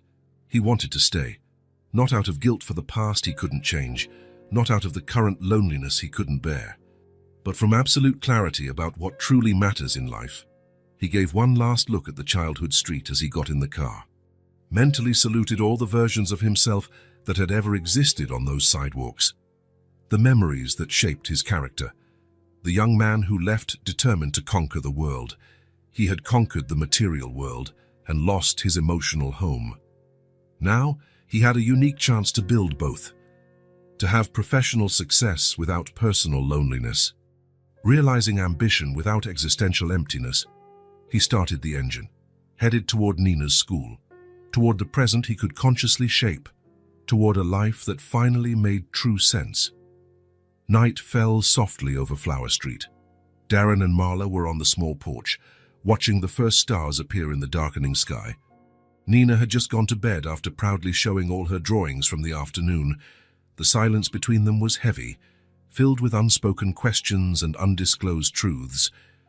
"Marla," Darren finally broke the silence, "I need to ask you something." "What is it? Why does she wear that necklace?" Marla sipped her coffee slowly before answering. "Nina always thought it was pretty.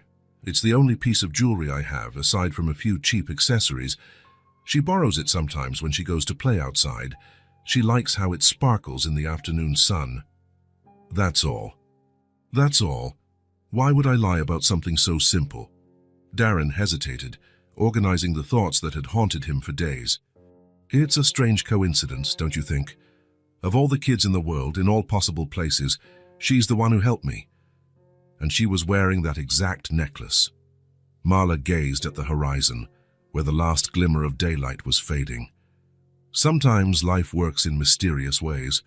Marla, I need to ask something more serious." She turned to him. "I know exactly what you're going to ask." Darren's heart raced. They stayed in silence for a long moment, the distant sound of cars filling the void. "Nina is 7. "Yes. The last time we were together was 8 years ago. It was in September. I remember the exact date." "Marla," his voice came out low, almost a whisper. "Please," she sighed deeply, as if releasing a burden carried for a long time. "Nina is your daughter, Darren." The world stopped. Darren felt the air leave his lungs. His hands began to tremble uncontrollably. The words echoed in his mind, but didn't quite make sense yet. I'm a father." "Yes." "Oh my God." The words came out as an incredulous whisper. "My God, Marla, I have a daughter." The tears came without warning, not tears of sadness, but something far more complex. Relief mixed with guilt, joy mixed with regret, the crushing weight of 7 lost years. "All this time," he murmured to himself, "all this time I had a daughter and didn't know." Marla stayed quiet, watching him process. Her hands were steady, as though she'd prepared for this moment for years. "Why didn't you tell me?" he choked out between sobs. "Why didn't you try to tell me?" "How?" Her voice contained old hurt. "You'd changed your number, your email. You cut all contact.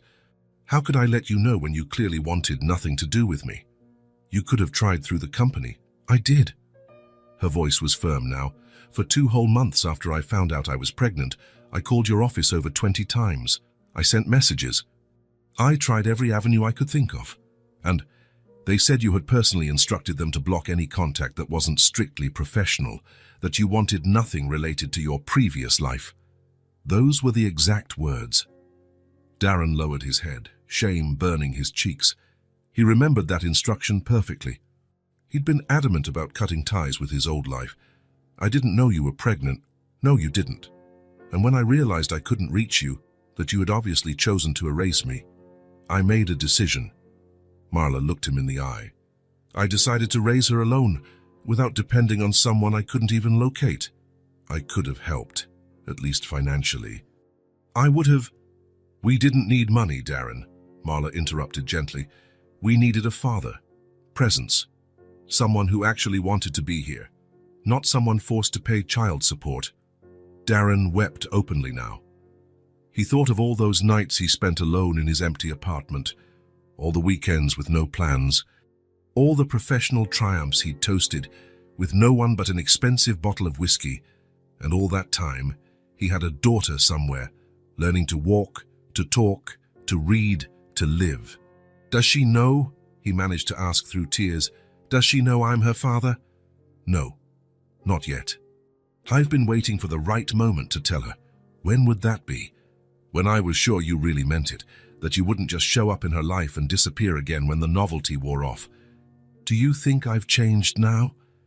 Marla studied his face for a long time. You seem different, more present. Like you finally stopped running from something. I have changed, Marla. So much that I resigned from my job. You what? I quit. Last week, I couldn't pretend that life mattered anymore. And what will you do now? Now I know I'm a father, and I've missed 7 years of her life, and I don't want to miss another day. He dried his eyes with the back of his hand. I want to make up for lost time. I want to be here fully. Darren, it's not that simple. You can't just show up after 8 years and decide to be a dad. So how does it work? First, you prove you're serious, that you won't vanish at the first difficulty, that you really have changed. She paused. Nina deserves stability. She deserves someone who stays there, not someone who appears whenever they have an existential crisis. How long will it take to prove I'm serious? As long as it takes. A month, 6 months, a year. There's no timetable for building trust. Darren nodded slowly. And meanwhile, you keep coming. Every day, if you like. Help with homework. Walk her to school. Just be around. No rush, no pressure. Let her get used to you. And you? What about me? How do you feel about all this? About me coming back? About us? Marla looked down at her hands, choosing her words carefully. I felt betrayed when you left. Then I was angry. Then I was scared of raising a child alone. But over time, the anger faded. And I adapted. And now I'm not sure what to feel. Part of me is happy you finally know. Another part is afraid Nina will get attached and you'll leave again. I won't leave. You said that before, when you promised we'd stay together, even with you moving to the big city. Darren stood up, walked to the porch railing, looked out at the dark street, a few lit windows in neighboring houses. He thought about all the choices he'd made, all the broken promises. I was a different person then, chasing things I thought would make me happy. And now I know what really matters, and it's here. You and Nina. This simple life I once thought was too small. He turned to face her. I want to stay completely, not as a visitor, as a father, as what? As someone who finally understands what he lost and wants to build something real. Marla remained silent for a long moment. Let's take it slow, Darren. Very slow. First Nina, then we'll see. Can I come tomorrow? Yes. And the day after that too. And the day after that? Thank you. Don't thank me. Earn it. Darren got up to leave, paused at the porch door, looking back. Marla. Yes. I'm sorry. For everything. For running away. For not being here. For missing so much. I know. And maybe one day I'll fully forgive you. But first, You need to forgive yourself." He nodded and left, sitting in his car for a few minutes before starting the engine. A daughter. He had a daughter. Nina wasn't just a kind child who helped a stranger on the road. She was his daughter. He drove slowly back to his apartment, which now felt even emptier than before. But he also knew it wouldn't remain empty for long. He had a new mission, a new reason to wake up every morning. For the first time in 8 years, Darren Cole had something more important than work. He had a family to build, and this time, he wouldn't run. Sunday morning, Darren arrived early with fresh pastries still warm from the local bakery. Nina ran to the door at the sound of the bell, as she'd started doing for the past 3 weeks. "Good morning, Darren," she grinned, hugging his legs. "Good morning, Princess. I brought pastries for breakfast." At the kitchen table, while they ate, Nina chatted excitedly about her plans for the day. Marla watched the interaction, a decision weighing on her mind. After breakfast, while Darren helped wash dishes and Nina arranged her drawings in the living room, Marla gathered her courage.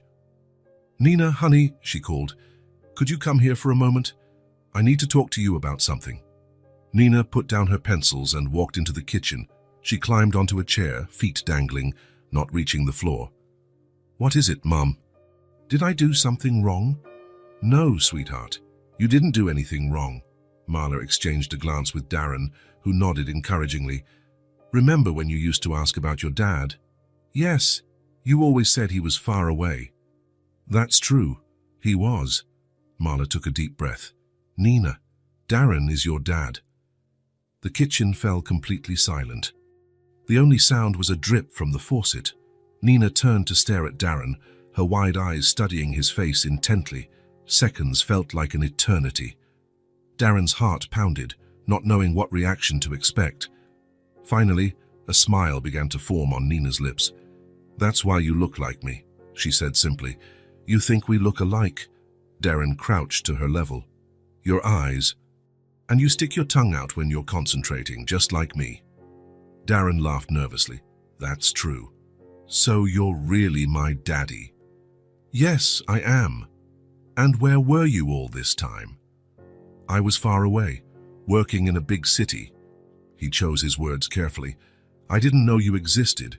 When your mom tried to tell me, I'd already changed my address and phone." "I was very foolish." Nina thought about that with a child's seriousness. "But you came back." "I did. And now I don't want to leave again." "Promise." "I promise." Nina was quiet for a few more seconds. Then, with childlike naturalness, she held out her arms. "So can I call you Daddy?" Tears pricked Darren's eyes instantly. He scooped her up and hugged her tight. "Yes. Please, call me Daddy." "Daddy?" Nina tried the word out loud near his ear. "Daddy? It sounds strange." "You'll get used to it," he whispered. "And I'll have a daddy who won't leave. I'll be here, every day." Nina pulled back to look him in the eyes. "Then you'll take me to school like the other dads. If you want me to, and help me with my really hard homework. I'll help with everything. And watch movies with me on Sundays. Every movie you want. And make pancakes when I'm sad." "I'll make pancakes whenever you want." Nina hugged him again, even tighter. "So now I really have a daddy." "You do. Forever." Marla watched the scene, tears in her eyes. It was the moment she had imagined so many times, but had never known how it would actually be. Nina slipped out of Darren's arms and walked over to Marla. "Mom, does this mean we're a complete family now?" "Yes, sweetheart. We're a family now, like in my drawings. Exactly like your drawings." Suddenly, Nina grabbed Marla's and Darren's hands, bringing them together. "There. Now you two are together, and I have both Mom and Dad." "Nina," Marla started, "I know you don't live together yet, but are we going to be like this forever? He comes over every day, then goes away?" Darren and Marla exchanged a look. It was the question both had been avoiding. "We'll see how things go," Marla said gently. "Okay, but I like it when he stays." That evening, after a dinner they prepared together, Nina insisted that Darren read her bedtime story. "It's a dad and daughter tradition," she declared.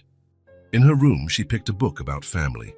I chose this on purpose, she confessed, because today I found out I really have one. Darren read, voice thick with emotion. By the end, Nina was almost asleep. Daddy? Yes. Will you be here when I wake up? I will. And tomorrow? Also tomorrow. Every day? Darren kissed her forehead. Every day. Dad's promise. Good night, Daddy. Good night, my little girl. In the living room, Marla waited with 2 cups of coffee. How do you feel? She asked. Different, he answered. Like I finally found my place in the world. She took it well. Kids are amazing like that. And now I'm a father, officially. And you and I, he hesitated. And we'll figure it out. One day at a time. Nina's right, you know, about me coming and going every day. I know, but we're not ready for more yet. I understand. I'm not in a rush. I just want to be here. Marla looked at him for a long moment. You really have changed. Darren from 8 years ago would have hurried everything. 8 years ago, Darren lost 8 years. Now I just want to enjoy each day. They sat quietly, listening to Nina breathing in the next room. Thank you, Marla finally said. For what? For coming back, for staying, for wanting to be a real dad. I should be the one thanking you, for raising her so well, for giving me a chance. For the first time in a long while, when Darren left that house, he didn't feel as though he was leaving. He felt like he was going to rest so he could return the next day to his family. His real home was no longer the empty apartment. It was there in that small house with his daughter and the woman he had always loved. For the first time, they were truly a family, not geographically complete maybe, but complete in love. And for Darren, that was more than enough for now. The new routine began the following Monday. Darren arrived at 7 in the morning with fresh bread and the local newspaper. Nina answered the door before he could knock. Daddy, you brought bread. I did. And coffee for your mum.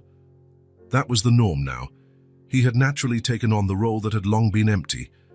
In the kitchen, he helped Nina with breakfast while Marla finished getting ready for work. You have a science test today, right? He asked, spreading butter on her bread. Yeah, about the solar system. Did you review everything yesterday? Sure did. You helped me, remember? I remember. You'll do great. Marla appeared, hair pinned up. Thanks for breakfast. No problem. How did you sleep? Fine. You? Same. Little couple-like chats. Simple. Routine. As if they'd done this for years. He dropped Nina off at school. On the way, she talked about her dreams, her plans for recess, and the latest class gossip. Daddy? Yes. Can I tell you something? Anything. I used to make up stories that my dad was traveling when other kids asked. What did you say? That you were a pilot, or a traveling doctor, or an explorer. And now I say my dad. Actually, what do you do again?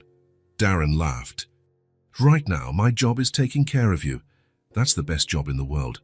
It sure is. At school, he helped carry her backpack to the classroom. He greeted teachers who were starting to recognize him. Good morning, Mr. Darren. Good morning, Ms. Carter. Nina's getting great math scores lately. She's dedicated.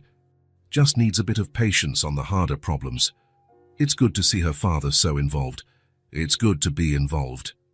Back at the house, he settled into the routine he'd created, tidying the kitchen clutter from breakfast, washing last night's dishes Marla left for the next day, making the bed in the small master bedroom that Nina used when she had nightmares and slept with Marla.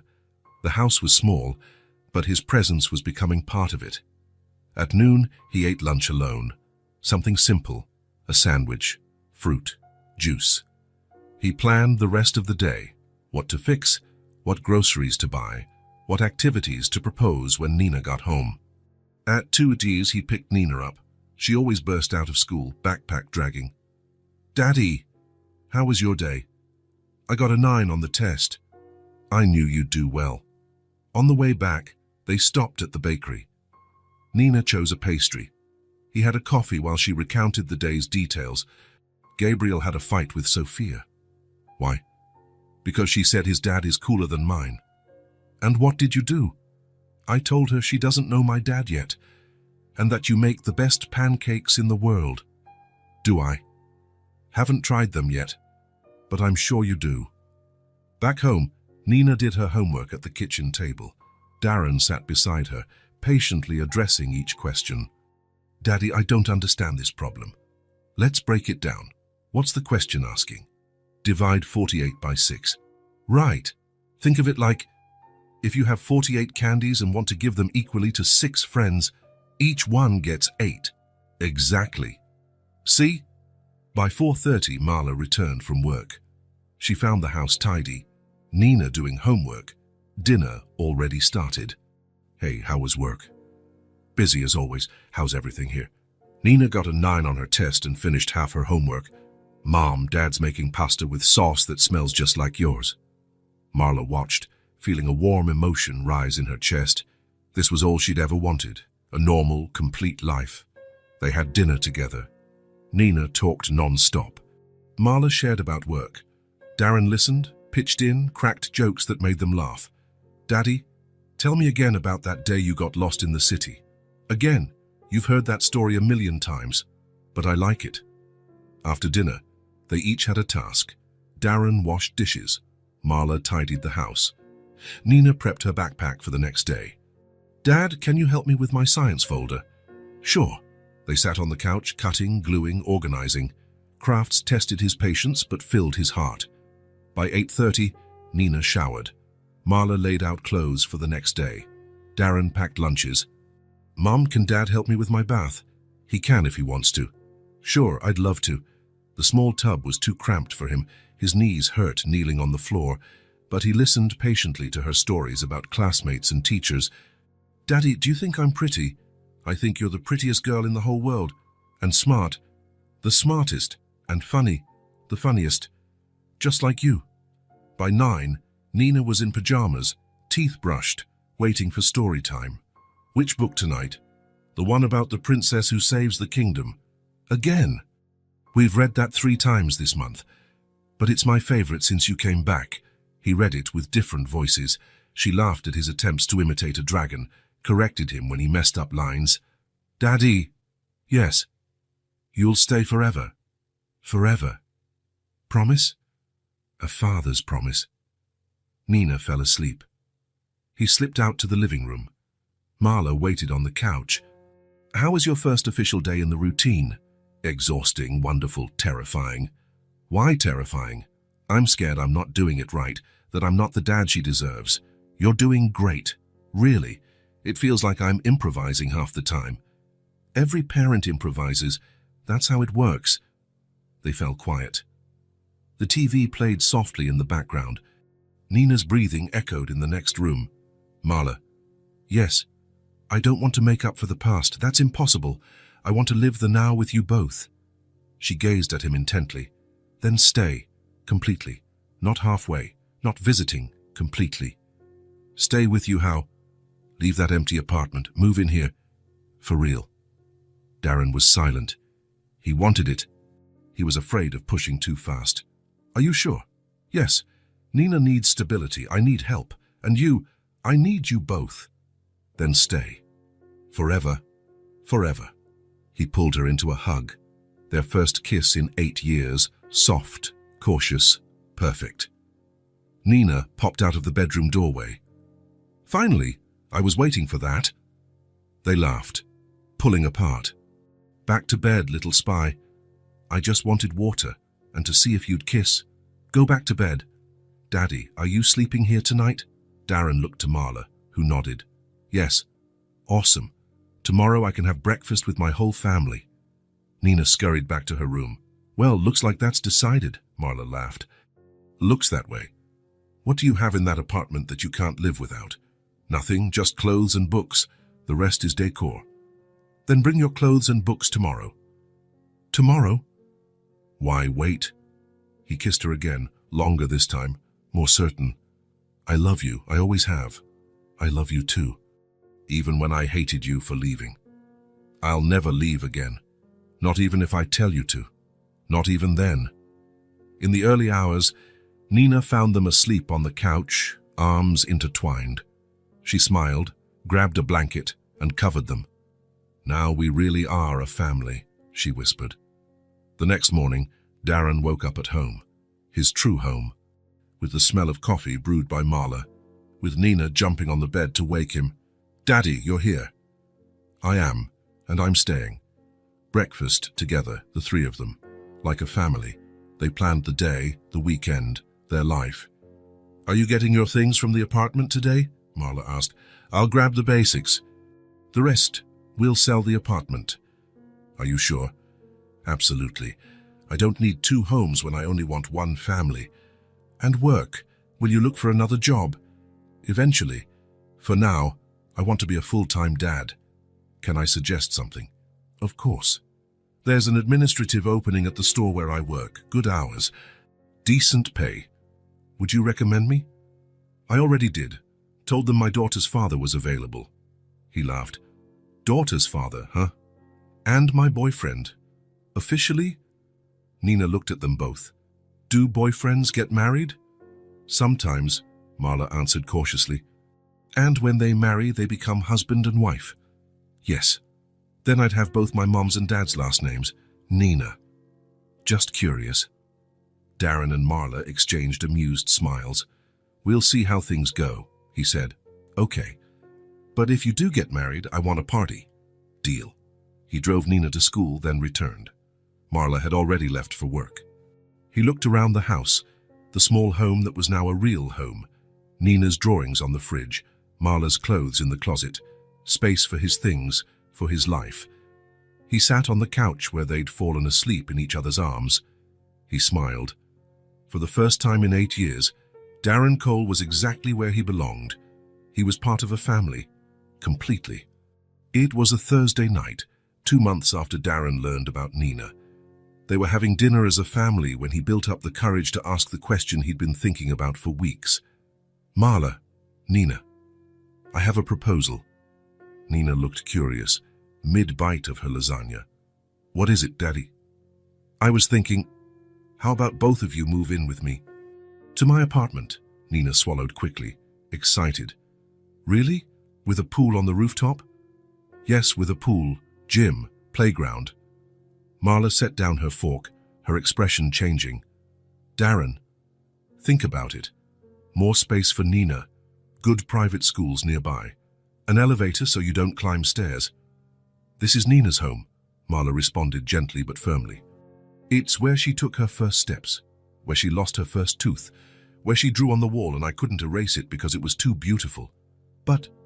And it's where you began, too, where you learned you were a father, where we found each other again." Darren stayed silent, absorbing her words. "You don't see. I just want to give you two the best. Comfort, opportunities. The best for us is being together. The place matters far less than the people." Nina glanced between them, sensing the tension. "I like our house," she said softly. "It's small, but it's ours." That night, after Nina slept, they talked on the porch. "I'm sorry," Darren said. "I only know how to take care of you in a way that involves money, luxury. I didn't think about what you really need." "I know. But you still think in terms of money, of fancy things. We needed something else." "What did you need?" "You. Not your bank account. You here, every day." Darren was quiet, thinking, "You're right. I'm sorry." That following Saturday, Darren showed up at the house with news. "I have something to tell you." "What?" Marla asked. "I listed my apartment for sale, and I bought a different one." "Darren? Wait, let me finish. I bought a simple apartment here in town, 2 bedrooms, 20 minutes from this house." Marla looked surprised. "Why?" "Because I realized it's not you two who need to fit into my life. It's me who needs to build a life that fits both of you. And work. I talked to HR. I'll work 3 days a week at the office, 2 from home. That way I have more time for Nina, more time for you." Marla smiled slowly. "You really are changing. I'm learning to live differently." Nina appeared carrying a juice box, some spilled. "Daddy, are you going to live close by?" "Yes, 20 minutes from here. I can come over every day for dinner if you want." Every day. Every single day. Over the next month, the new routine took shape. Darren adapted his life completely. Mondays, Wednesdays, and Fridays at the office. Tuesdays and Thursdays working from home, always available for Nina's emergencies. "Daddy, can I call you if the teacher gives me extra homework?" "You can call me anytime, even if you're in a super important meeting." "Nina, there's no meeting more important than you." The new apartment was simple.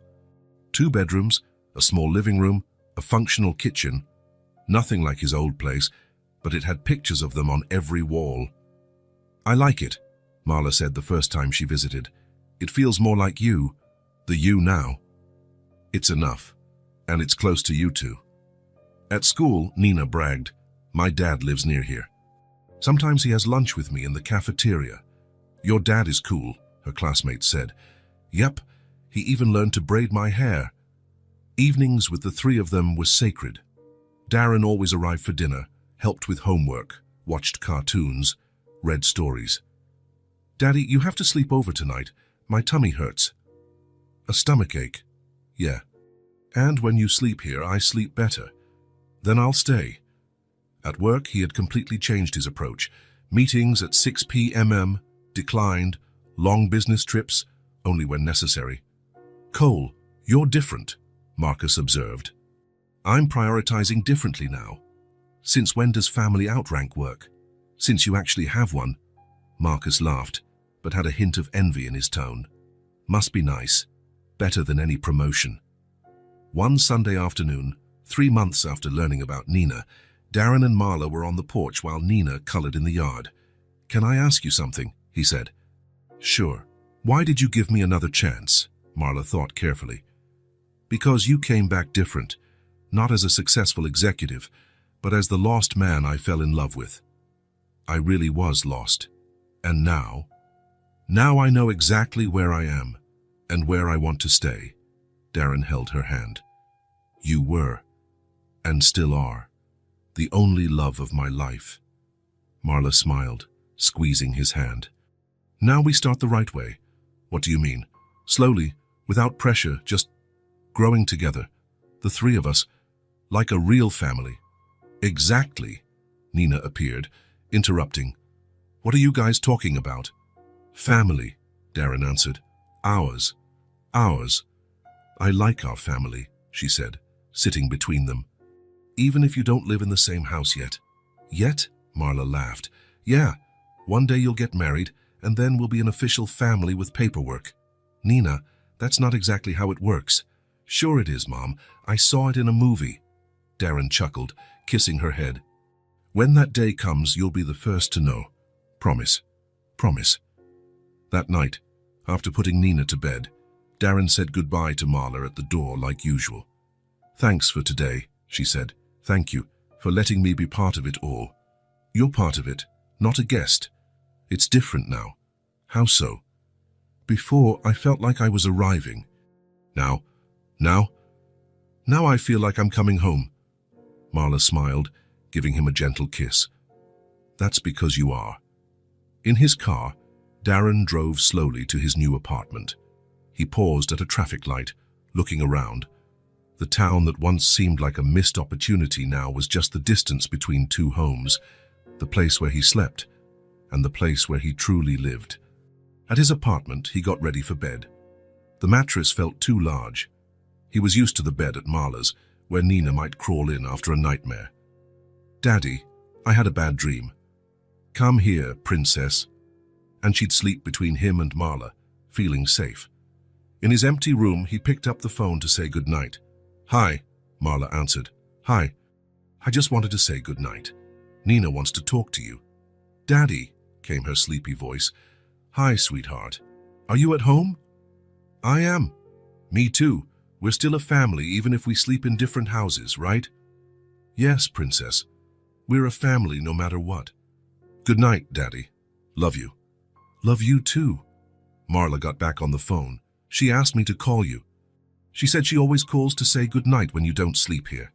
"She does? Every night. Didn't I tell you?" "No." "Yeah, for 2 months now, always before she falls asleep." Darren felt his heart swell. I didn't know. Now you do. Good night, Darren. Marla, yes, I love you. I love you too. Darren hung up and lay down, stared at the ceiling, thinking how life had changed in a few months. He had a job that no longer consumed him, an apartment that was a shelter, not a status symbol, a daughter who called him every night, a woman patient enough to wait for him to grow up. For the first time in his adult life, Darren Cole was building something genuinely his, not a career to impress others, not wealth to accumulate, but a family to love. In the darkness, he smiled. Tomorrow, he'd go home again. Nina tugging at his hand to show off her drawings, Marla smiling when he arrived, loud dinners, homework, bedtime stories for his real life, which no longer fit in large apartments or important meetings, which fit perfectly in a small house on a simple street with two people who loved him for who he was, not for what he had. Darren Cole had finally found his place in the world, and for the first time in 8 years, he wasn't arriving or leaving. He was home, even when he wasn't. If this story touched your heart, subscribe to the channel and turn on notifications so you don't miss the next ones. Leave a like because it helps this story get recommended to more people. See you in the next story.